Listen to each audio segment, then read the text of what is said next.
see, how do I want to do this? Let's try this way. And now for something special. The unit is self-contained with its own saddler, farrier, wheelwright and so on. It's a rigorous training dished out who know all there is to know about horses, and it brings results. We take you behind the scenes now to show just some of the interesting aspects of this training.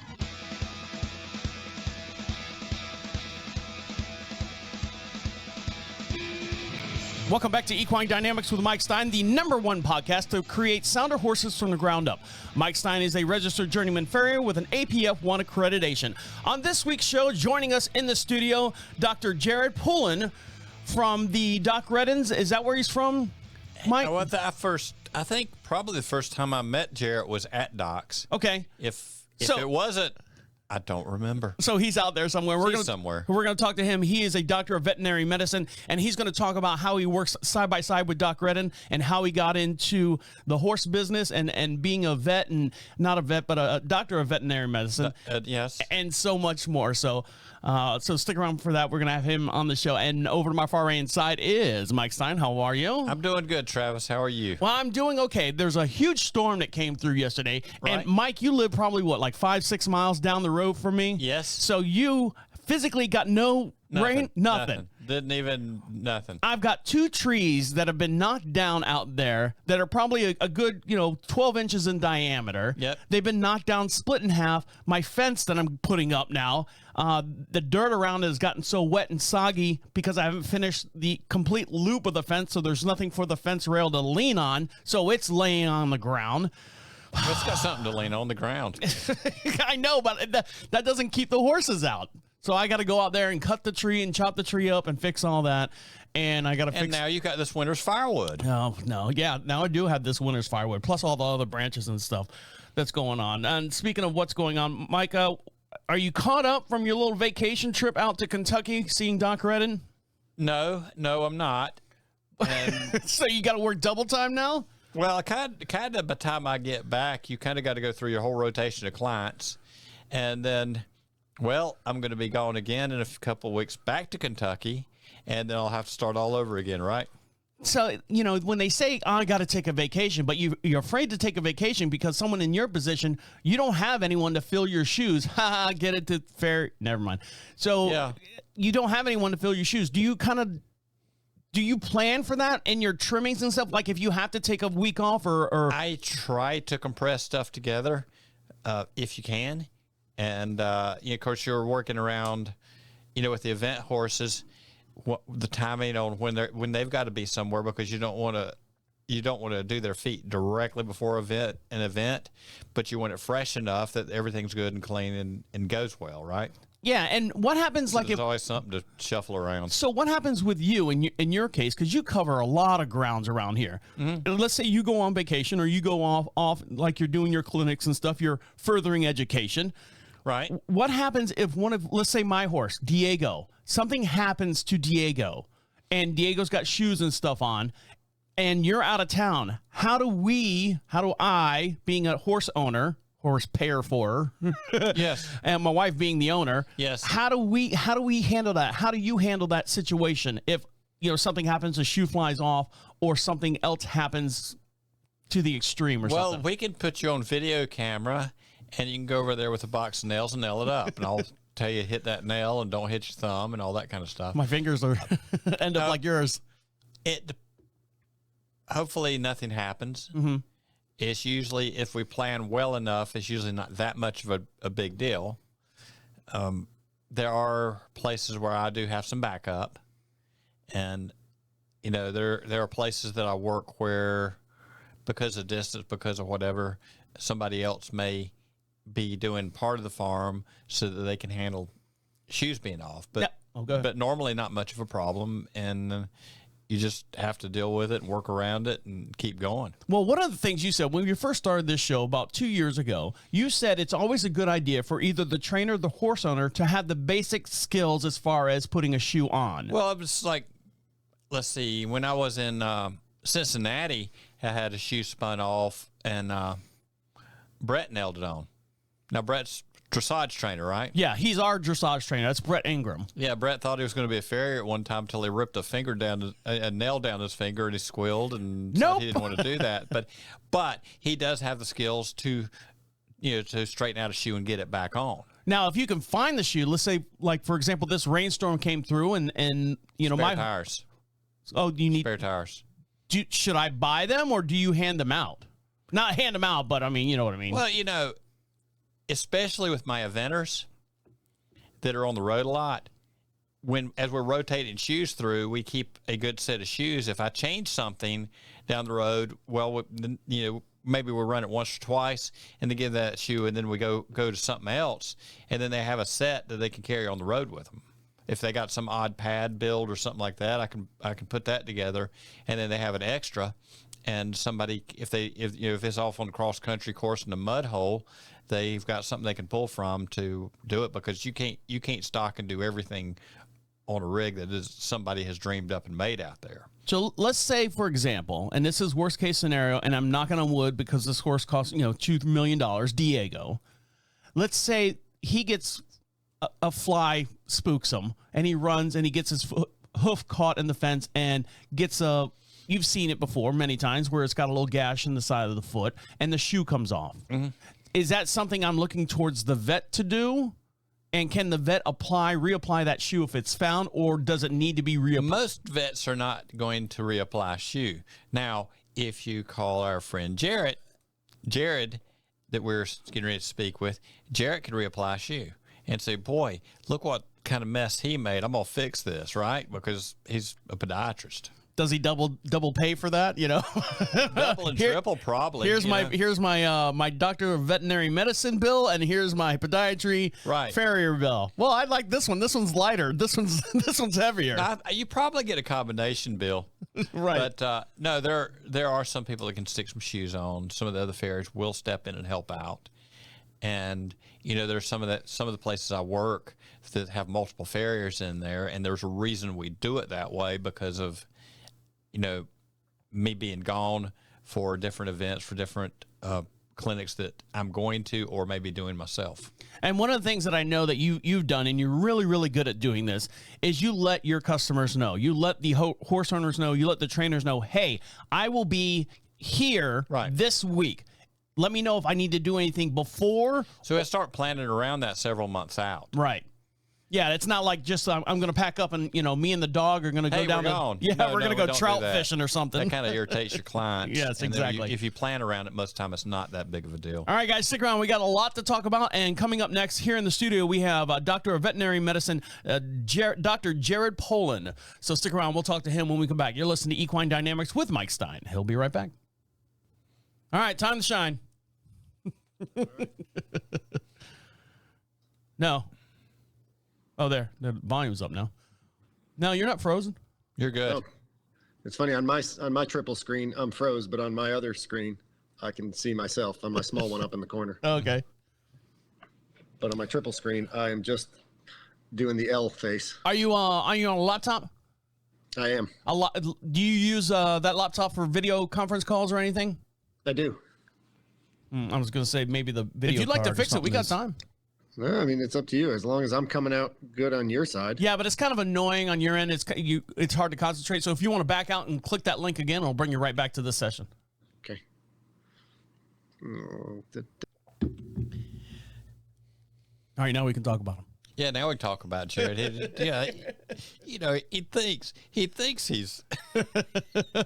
yeah, that Jaret. He thinks he's. I know. Rude. So rude to him. Oh, gee. Well, hey, Jaret, how are you? we didn't know you were there. Ta-da. Did it fix itself? It fixed it. Yeah, sometimes those video cards get a little particular. Are we off air or on air? We're off. We're off air. Still recording. Yeah. Okay. Gotcha. Let me close out some of my other random windows. Okay. Yeah, anything that slows that processor down, it kind of. Yep, that's what I figured. Welcome back to Equine Dynamics with Mike Stine. make sure you follow him over on Facebook. And Mike, I've seen you've updated your Facebook. You've got the logo of the show on there and everything. And over to my far right side is Mike Stine. How are you? I'm doing good, Travis. So I've seen you. Someone's in charge of that. Your faculty that you've got working out of your office has got the Facebook up and running. You're posting a lot more articles on there. And don't forget, you can find Mike Stine anytime over at Facebook. That's Equine Dynamics Mike Stine on Facebook. He had to switch it to a business page because you maxed out your personal page, over 5,000 listeners and stuff over there, and they couldn't get any more in there. So now we've opened up to the business section, and you can get a lot more over there as well. Yep. And Trish did the work on changing stuff on the page, and it's like Amy does my website stuff, and got a few people doing a few things for me. And don't forget, for every podcast we do, we have a matching video as well, and you can see us here in the studio. Go over to YouTube. You can see me waving to Mike, Mike waving to me. Search Equine Dynamics over on YouTube. Make sure you like and subscribe over there as well. And joining us here in the studio this week is Dr. Jaret Pullem, Doctor of Veterinary Medicine. Good morning, Doctor. How are you? Good morning. I'm well. Thanks for having me. Do you want me to call you doctor, or can I just call you Jared? Can we be like on a similar level? Or because I know some doctors are real particular. No, I'm a doctor. Easy, settle down, guy. You know, but I understand. Yeah, because of that, Travis, call me doctor. Okay, I will call you Sir Doctor. Actually, is what I'm going to call you. Jared's fine. I've been Jared for a lot longer than I've been doctor. Okay, so. Tell us what your background is as far as what got you into veterinary medicine and the path that led you to Doc Redding's doorstep. I'd say it's got to go way back before vet med. I've been a farrier since 2003, and even the path to that was kind of convoluted. You know, you go to I didn't really want to go to college. I kind of fought it. I was a gearhead. I had cars. I worked on race cars. I worked at a restoration shop. And then I started dating a girl who was really smart. And so they kind of convinced me I should go to college. I ended up going to college. Then you graduate with a degree in animal science, and back then, probably $2 to buy you a cup of coffee. So I started, when I was hanging out at the barn at University of Vermont, I started hanging out with the farriers who would come and go, and it just interested me. I think it was the combination of the mechanic side and the animal side, two different sides of my life that kind of came together. I graduated early I graduated December of 2002, and kind of floated around my last semester. And then because I graduated early, I had a little bit of money left over, and I decided to go to farrier school, still not intending to be a farrier. Just, it was something to do after you graduate. Now, is anyone in your family, do you have a background of, like, your mom used to ride horses, or your dad had a farm, or you had an uncle that you used to go over on the summer breaks and hang out with him and move the horses around? Nothing. Nothing. Oh, jeez. My family were non-horse people. I was always that kid from the age of 10 that wanted to ride horses, but it wasn't really in the budget. And, you know, every now and then we'd go on a pony ride or something. But I was that kid. Grew up in Connecticut. I wanted to be a cowboy since I was just a wee one. And so I remember being mad at my parents that we didn't live in Wyoming, just like going to bed angry. It's hard to find cowboys in Connecticut, right? Yeah, it is. And they're kind of interesting when you find them. And go down to the drugstore. Yeah, I started off at camp riding horses. And then from there, I would get on whatever I could. Then I started riding more at University of Vermont. Started riding with farriers towards the end. And again, it was not like I was not determined that was going to be my career. It was just something to do. Now, the smart girlfriend that you were dating, was she into horses? Nope. Oh, okay. Because that's, I don't want to say that's what reeled me in or got me hooked or whatever. My wife, the smart girlfriend you were dating. And I actually married her, has always been in the horses. And I was like, I knew a little bit about horses. And she was like, oh, really? I'm like, yeah, horses are like 16, 17 hands. And that was like my in. Oh, you know about hands? Oh, we need to go on more dates. And of course, now I am here fixing on this 22-acre property, fixing a fence that blew over because of the storm that came through, picking up and sawing down trees and stuff. So I didn't know if that led to the path that you led. No. So no. Making it to Doc Redding's doorstep, how did you get there? So then fast forward, I was a farrier for quite a while, and I read as much as I could. And of course, if you go out to read an article, there's about 6 different, say you just pick up on Club Feet, you can read about 30 different articles and they'll tell you complete opposites of what to do. 30 different answers, right? Yeah. I mean, it runs the entire spectrum. Take the heel down, wedge them up, give them a long toe, pull the toe back. It goes across the spectrum. So I always read Dr. Redden stuff, and that was mechanically the stuff that kind of made sense to me.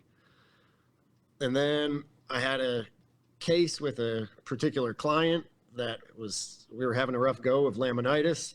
And I kept saying, well, Dr. Redden says this, and Dr. Redden says this, just from what I read. And then all of a sudden they called me one day and said, Jared, what are you doing on Tuesday? Because we're flying Dr. Redden up. And jokingly, I said, well, I have a hair appointment, but I guess I can move it around. Because, I mean, this was my idol that I've never met. Mm-hmm. And so I picked him up at the airport. I had my pickup detailed. I, walked into the airport, shook his hand. It was a big deal for me. And he's like, come on, boy, let's just go.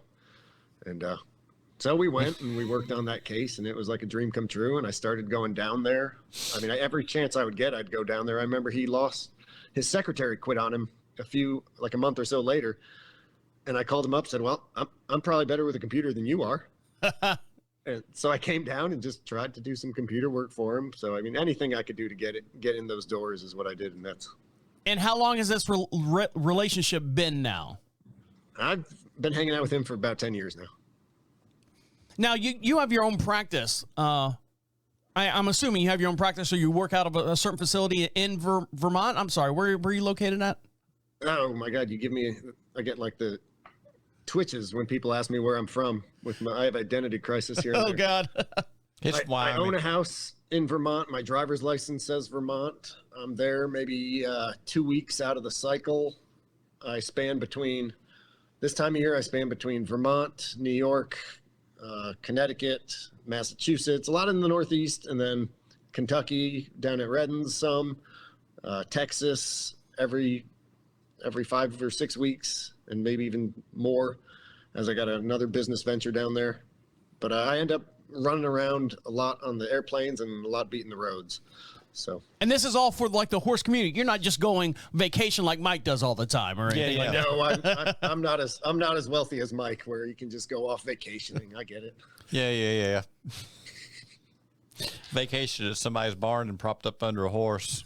That's it. I mean, when you get to fly a lot and they get to upgrade you, people are like, oh wow. You're like, no, this is all part of the part that isn't that much fun. So you met Doc Redding for the first time. You've got a relationship for the last 10 years. So I'm assuming that he's leaning on you a lot.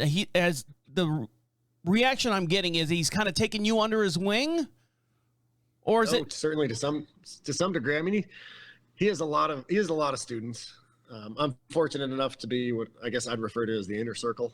I'm one of the few veterinary farriers that goes there. He has a lot of farriers and he has a lot of vets, but there's maybe only a handful of straight up farrier vets that are running around. And I can tell you, first time I rolled in his driveway was 1990 after losing a horse of my own, and been back and forth. And I've had dead spells where I haven't been around, but I've worked with him in the field, and he thinks my name's Steve.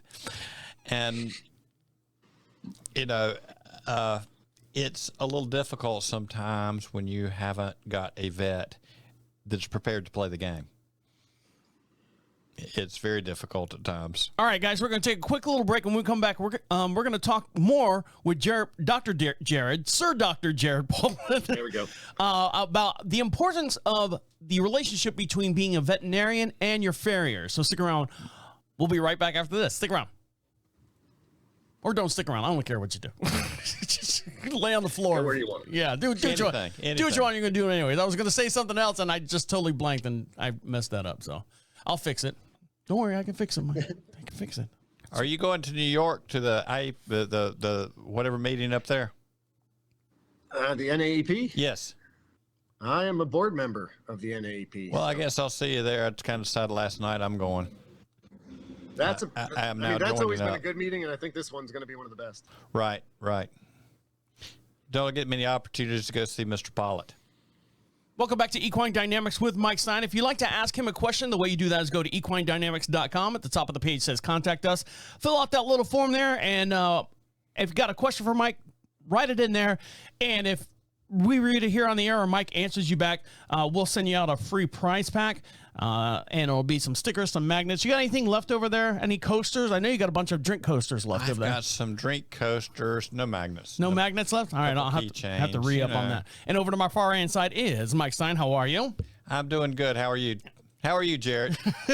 And don't forget never better. Don't forget to follow us over on YouTube as well. You can see us, all the visuals that happen here in the studio. Go to YouTube, search Equine Dynamics Mike Stine. Make sure you like and subscribe over there. And also, you can see here joining us in the studio, Sir Dr. Jaret Pullem, veterinary doctor of veterinary medicine. How are you? I'm well. So, we were talking during the break the importance of getting to know your veterinarian and getting to know your farrier and the way these two have to sort of coexist together. How can you stress this enough, if you stress it at all, the relationship between these two people? And why is it more important for the farrier and not, let's say, like the chiropractor that comes out or the massage therapist that comes out? Because I know, believe me, I've got a list of people a mile long that come out here and look at our horses. I've got Mike, I've got a chiropractor, I've got a massage, electrolysis thing. I don't know if it's all a gimmick. Zapper. I don't know if it's all a gimmick, but it's what happens. What's important for you as far as being a vet? Who's your biggest relationship with? Oh, that's a huge loaded question, and I can tell you for a couple different reasons. I think as I was a farrier for so many years, and like Mike was starting to talk about just before the break, was if you don't have a vet that's going to roll right with you and be with you and have a similar hoof sense, it's really difficult, because no matter how much CE any farrier goes through, some vets don't get nearly that much. Now, when you say, hold on, you can't skip over CE, because a lot of our listening audience is beginners and professionals. So you're talking continuing coordinated band to extensor process. Is that what it is? No, it could be. Yeah, CE distance. I don't know. I know. Now we're just messing with Travis for fun. Yeah. I think I'm going to be the minority in this. You two are ganging up on me. Continue and add credits. All right, gotcha. Continuing, not whether it's for credit or not, I don't care. Whether it doesn't matter, or whether you want credits, just go out there and learn. So if you're not taking something home with you, it's no good, right? Right. There's a lot of vet schools where you have maybe 2 lectures of anything to do with the foot, and now you're kicking out a graduate who knows so little, but they're going to talk to then Mike, who's got 70 years of farriery behind you. Yeah, sure. Thank you. 30, 40 years with some of these veteran farriers that know quite a bit and have gotten a lot of their own CE. I keep learning I don't know anything. That's when when you've hit that point, when you realize how much more there is. Mm-hmm. Now, not to interrupt you, but I know that sometimes just talking and getting the feel, we've had other farriers and stuff here on the program and stuff, and I've met farriers, hanging out with Mike and doing events and whatnot. Sometimes you come across farriers that have this, for lack of a better term, a chip on their shoulder. Like you can't tell me I've been doing this for X amount of years, and this and that and this and that. They think their word is rule type deal. And is that kind of, do you have to have that kind of a little bit of that attitude when you're a farrier, or should you just drop that and just, because I know Mike does not at all. I mean, Mike, he'll be the first one to say, well, maybe I was wrong at saying that or doing that. Sure. I don't think there's any good reason to have that. I'm sure it's either early childhood trauma, or it's you run into a case with a vet that rubbed you the wrong way and you got that chip on your shoulder. I don't think it's going to benefit you or the horse or the client any. I think it's better to, no matter what, be open. Question yourself. I think it's fine. And that's when you get into do you question the other party, whether it's the vet or the farrier? Do you inquire? If you have an honest inquiry to say, why do you see it that way? How do we go about it? Right. That's the way you're going to gain progress in the field and in that individual case. And every horse we deal with is going to react a little different. Sometimes you have to back up and punt and change things. And sure, it's that really crazy mess of a horse that's going to be the one that teaches you some new trick trying to figure them out.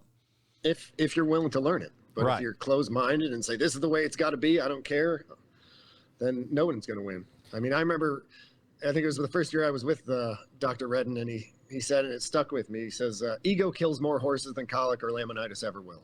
I think he's probably right about that. That is a very, very true statement. I was just going to say, how do you deal with when you come across a veterinarian, when you're traveling, through the Northeast and stuff, and you're traveling, you meet a farrier, and you get this like kind of pushback on him a little bit. I mean, you got to have some kind of bedside manners, for lack of a better term. I mean, for one, since I am still a farrier, I still do some quite regular shoes. I can relate to him on that side. I also will push, chances are if they can hand make shoes, their skill set is above mine. And as long as you weigh and find everyone's skill set and say, here's what I'm good at, I can take, I hope, phenomenal x-rays and try to help you out. I'm here for you. And then if we disagree on something, let's exactly figure out the point we disagree on. Where is that point of divergence, rather than I'm the vet and you're the farrier and one of us has to listen to the other forcefully. How many farriers do you deal with on a, let's say, monthly basis?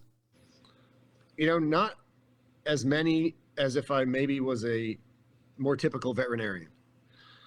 So if you think about it, I think when I was a farrier who decided to go to vet school and then got into vet school, I had this romantic idea that I was going to bring these two parties together and I was going to be this great liaison. And I think a couple things I found. I remember I was at one barn talking to the trainer and I was all excited because I got into vet school. And she goes, and just smiling as she could, she goes, "Oh my God, Jaret, that's fantastic. You're going to piss the farriers and the vets off." Mm-hmm.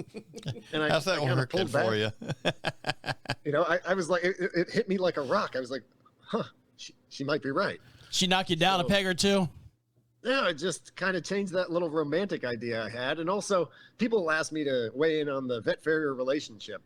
And obviously, because I'm a vet and a farrier, and typically, I honestly probably identify more with the farriers just because I got 20 years of that.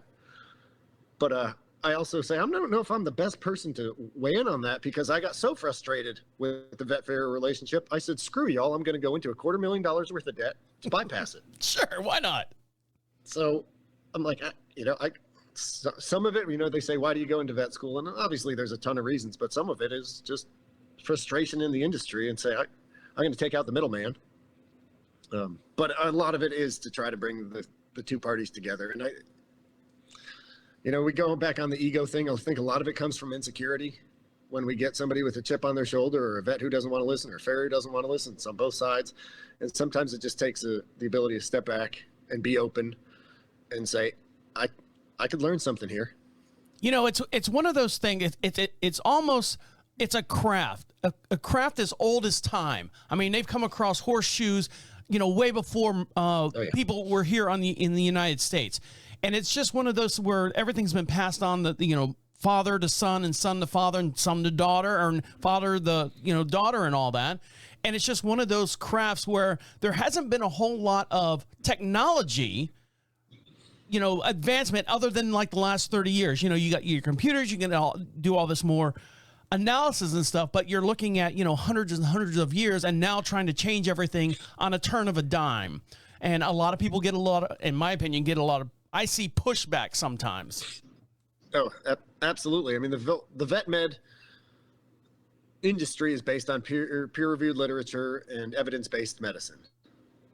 So we have, when we're looking at what medication to use, we can look up a paper that says this will use due to these statistics. In the farrier world, it's only been in the past 5 years, maybe 10, if you look back, that we're starting to push and say we need some evidence-based medicine. We need to bring some level of professional proof to say, here's why we're doing this method of shoeing versus this method of shoeing. And that's been a good push more recently, and I think it's important. That way we can stand on equal platforms. Well, like there was a discussion. You know Dick Mansman, correct? Oh, yeah. Yeah, I had a discussion back early 2000s. I was doing some work out at his clinic. He said, well, how are you operating I said, winging a prayer some days. But I said, you kind of use the duck method. I was like, wait, what do you mean? He said, if it walks like a duck, talks like a duck, it looks like a duck, it must be a duck, so you treat it like a duck. And sure. a lot of times I'm running without x-rays and without diagnostics and X-rays that it's like they're good for the art galleries, like abstract art. Yep. And there's, it's go ahead. It's a 2-dimensional black and white picture, and so you can interpret it however you want often. And that's one of the good things about you teaming up with a veteran such as Doc Redden, because he's kind of open-minded as far as getting, hey, this is what's coming on new. This is what, we're incorporating now. And his annual, is it once a year, Mike, that he has that annual thing? Is it? Well, he does a couple a year as we're speaking, and he does a number of other talks around the country and around the world. I don't think he goes international as much as he used to anymore. And the reason why we keep bringing up Doc Redden, you're like, oh, well, get Doc Redden on the show. Believe me, if he would, he could. And so we've got his second man, in the inner circle here, which is Dr. Jaret Pullem joining us. So we're kind of bringing Doc Redden into the same conversation via Jared. I don't know if we could say the second in command, but certainly I hold him pretty highly in my life, and hopefully he does the same. Sure. All right, guys, we're going to take a quick little break and come back and continue on with Dr. Jaret Pullem. You're listening to Equine Dynamics with Mike Stine. He'll be back. That's just weird for me to say. I don't know. What's that? We're talking to Jared, and we'll be back with Mike. Yeah, something like that. We'll be back with Jaret too. Yeah. How about what's your biggest challenges right now? I mean, I know we talked about the farrier and everything, and traveling. I apologize. Normally, I'm a little bit more set up as far as getting information and stuff. But his helper's not much good some days. Yeah. That's all right. I can wing it. So. Okay. That's what I was telling my friend. I'm like, I'm going to do a podcast this morning. They're like, oh, what are you guys going to talk about? I'm like, I don't know. They're like, you haven't prepped? I'm like, no. Why do you prep? Yeah, I'm like, if it was a veterinary just go podcast, do it, right? I'd probably have to prep more. But I'm like, farrier, not that farriers are simpler, but I'm like, I got 20 years of experience dealing with that. I can usually shoot from the hip a lot better. Mike, you okay with it? I'm doing okay. You awake? I'm doing okay. All right. I'm about as awake as I'm able to be. All right. Jared, you ready? Ready. Mike, you ready? Yes. Welcome back to Equine Dynamics with Mike Stine. If you'd like Mike to perform a clinic out at your location, the way you do that is go to equinedynamics.com. At the top of the page says clinics. Fill out that little form.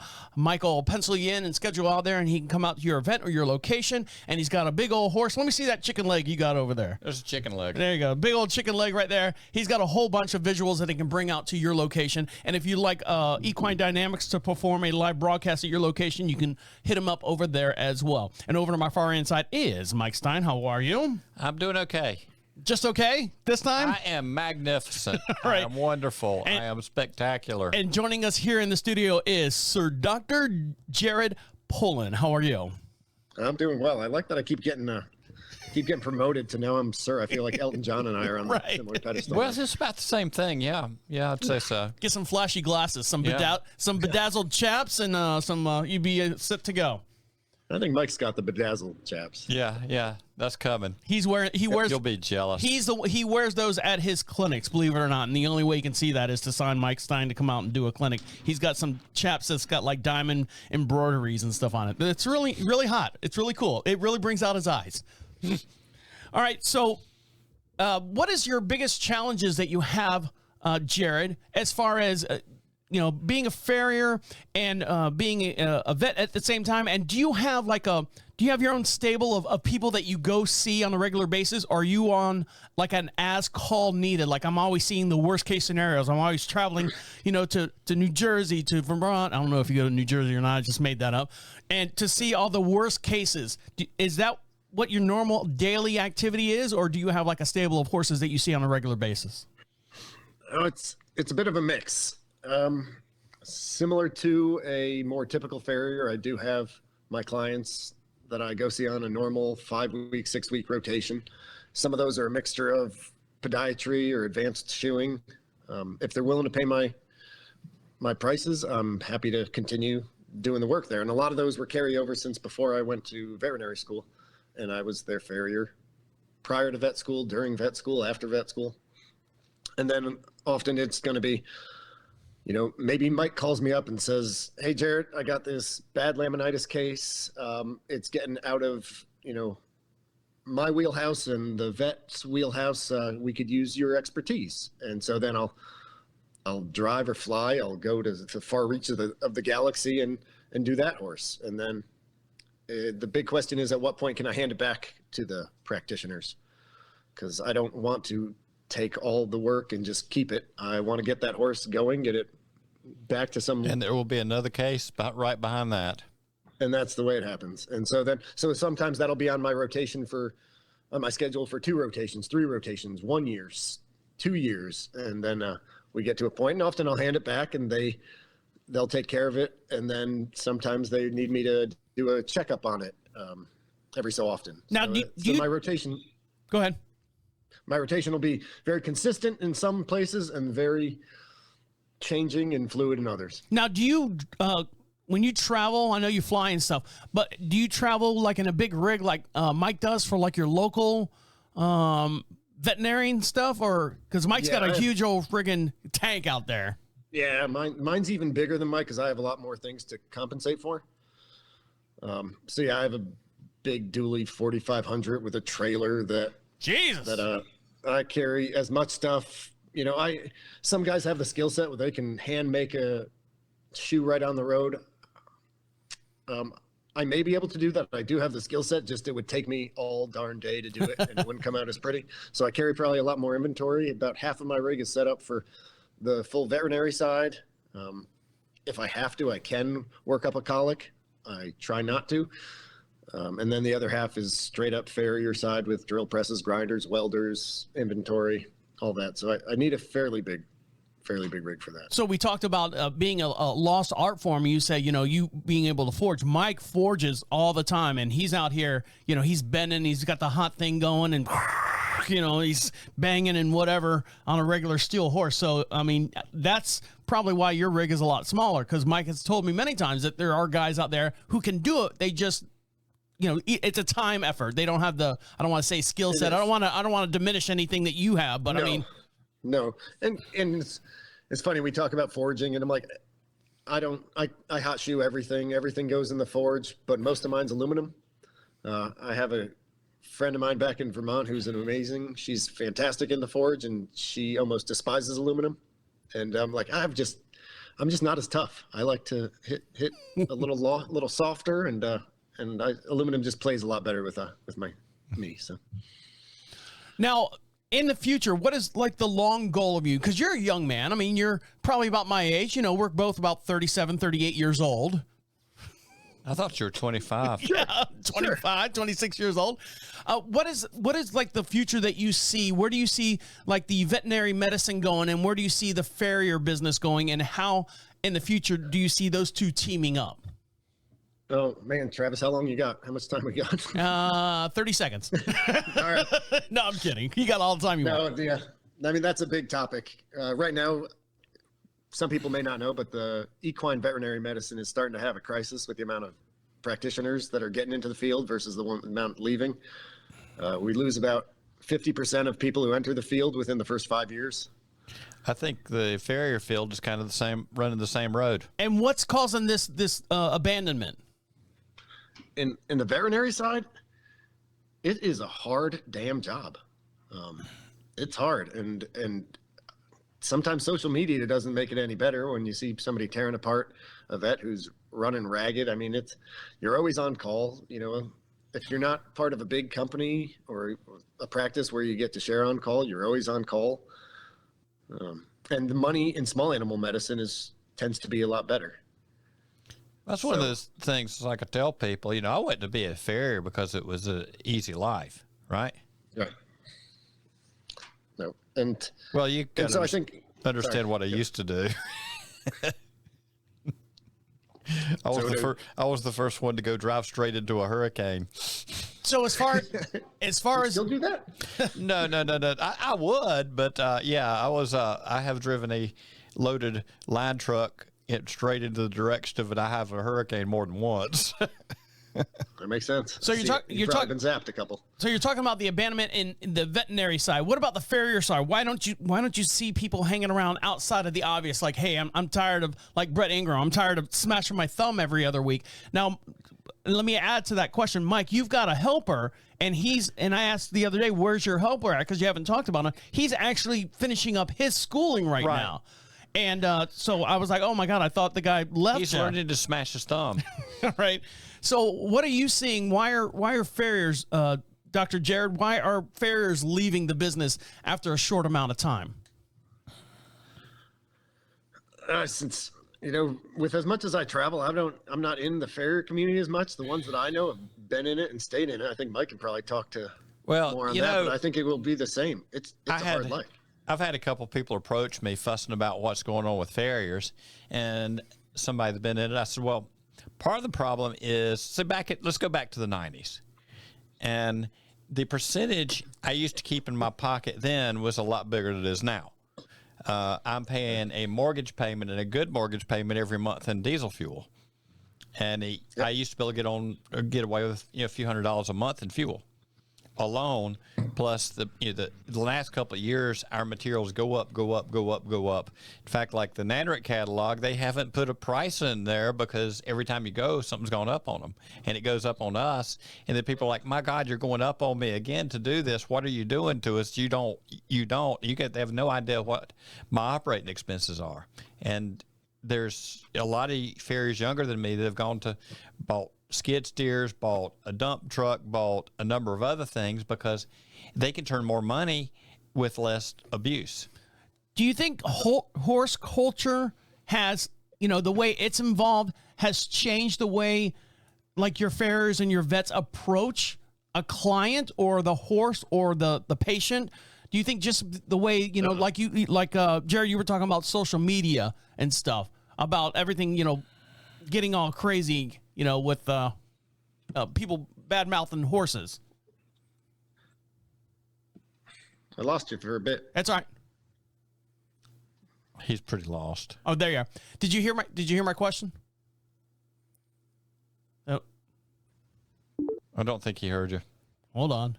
There you go. There you go. I got to bring Mike back. Hold on. He doesn't want me back. There we go. We'll just leave him right there. Did you hear my question?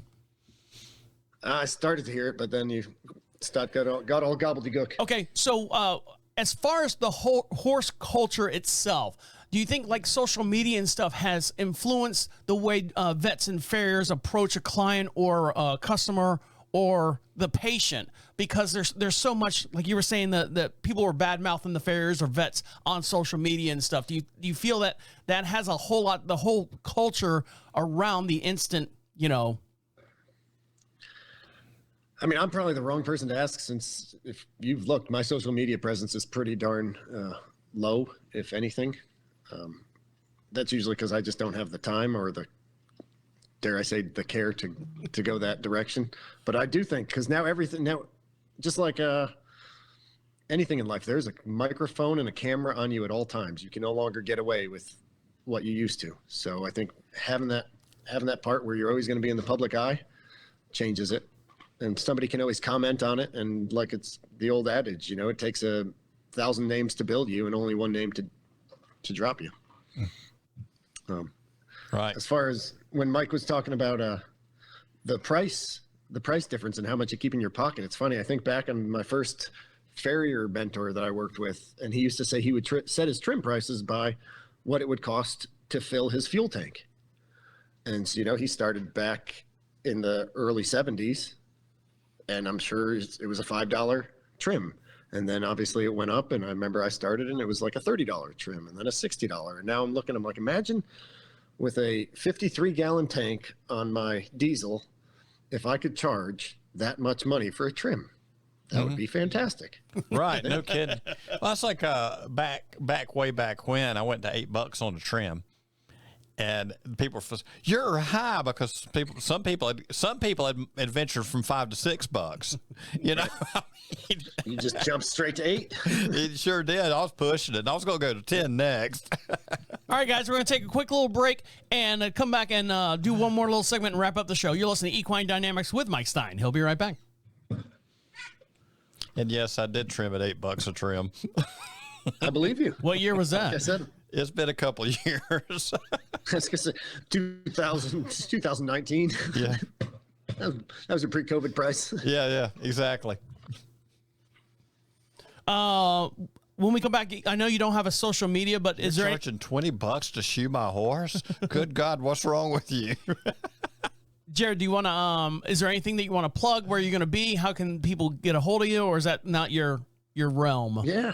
No, we can do that. We can also plug horse science. What's horse science? Yes, let's plug horse science.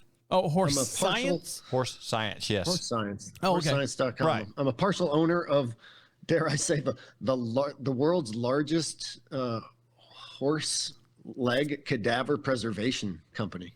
That's interesting. So I wish we would have known that in the beginning of the show. Well, you got some jerk you're working with. We could have eliminated the whole damn. Oh, Jesus Christ. Mike, these are the things that I need to know. Oh, sorry. You know you're working with an imbecile. And I mean, we could plug that. We can also tie in the future of the industry. All right, let's do that. All right. You ready, Mike? Yes. Jared, you ready? Ready? Okay, this will be the last segment. And then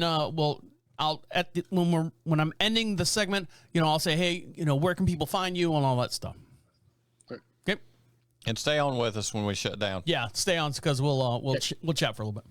Welcome back to Equine Dynamics with Mike Stine, the #1 podcast to create sounder horses from the ground up. Make sure you follow Mike Stine over on his new Facebook page. The way you do that is search Equine Dynamics Mike Stine. You got a picture of Mike standing out front of his big old tank like this. Hi, I'm Mike Stine.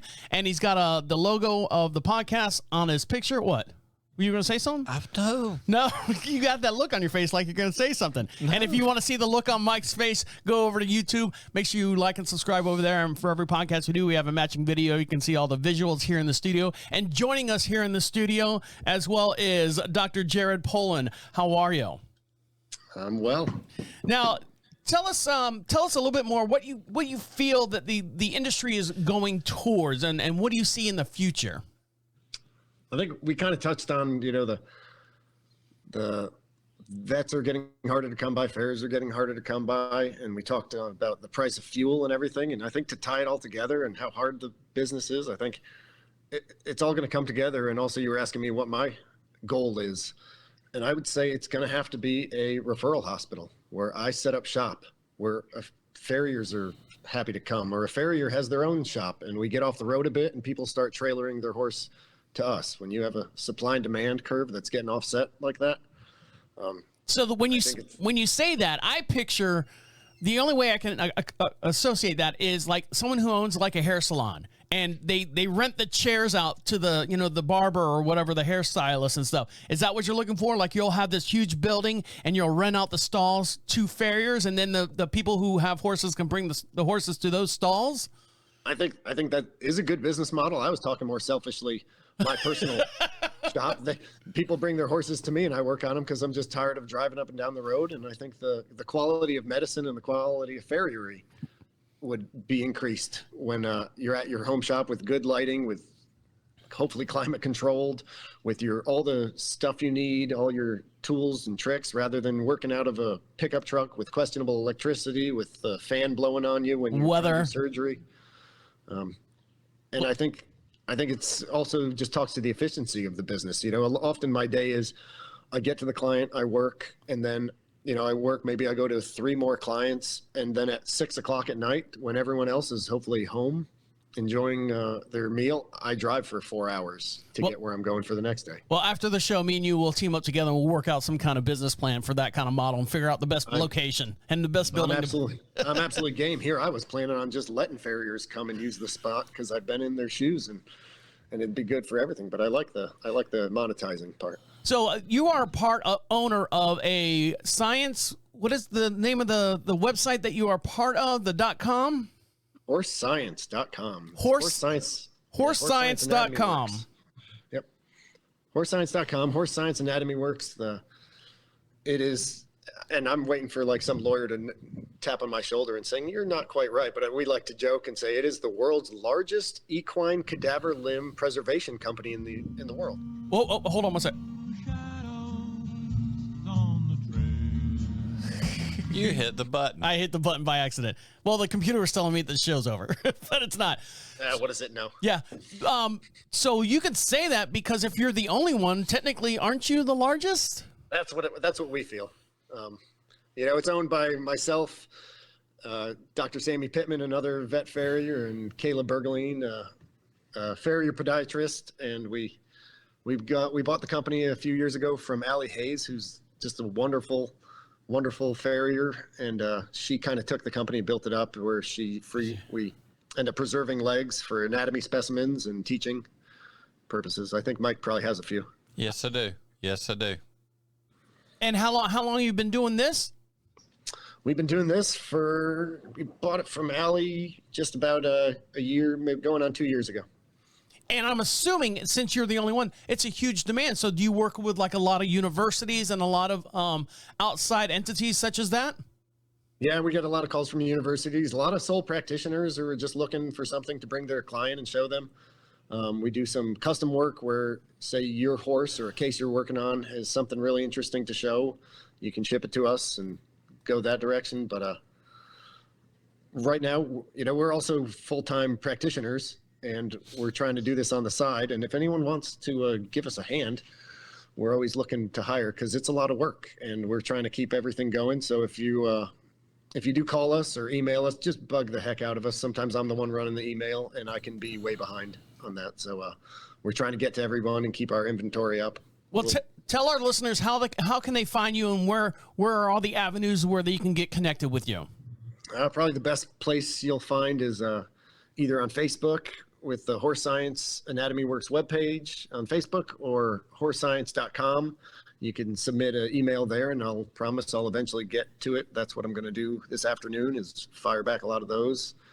If you're looking to talk to me with podiatry straight, you can go to JP Hoofworks, www.jphoofworks.com, and you'll get in touch with me through that. I'm sure I barely ever update it, but I'm sure there's some way to contact me on there. All right, Mike, anything else you want to add? I think he covers it pretty good. I'm just hoping one day I can get to a level of having some skills in the podiatry area. Well, we'd like to thank Dr. Jaret Pullem, a doctor of veterinary medicine, for joining us this week on Equine Dynamics with Mike Stine. We appreciate you and all your information. Thanks for having me. On behalf of Mike Stine over there. Have a good one. Thank you. Thank you. My name is... Oh, go ahead. Go. My name is Travis Singh. See you next week. Stepping all over me, Mike. Somebody's got to do it. Stepping all over me. All right, hold on 1 second. All right, Jared. We appreciate you. In the future, if you come up with some good cases or anything you want to get on air with us, please do. Please. We would welcome it, because he's tired of hearing my mouth. For sure. I got to get better at taking...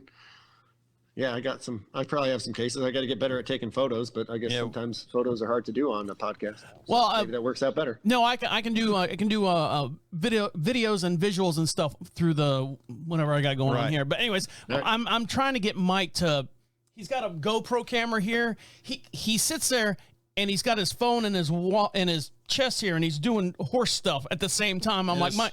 Yeah, it's all wiggly and stuff. I'm like, Mike, get a tripod, get all this stuff. He goes, I said, I'll set you up. I actually had him where he's got the GoPro on his head, but I looked at the video and everything's upside down. I was like, oh, that was dumb. Let's just turn the camera over and we'd be fine, right? Yeah. And then I had one on his chest, and he was doing that, and I watched the video back, and the thing is, he's swinging the hammer and stuff, and it's like gong, gong, gong, gong. I'm like, oh, Jesus Christ, Mike. Yeah. But it takes a good cameraman.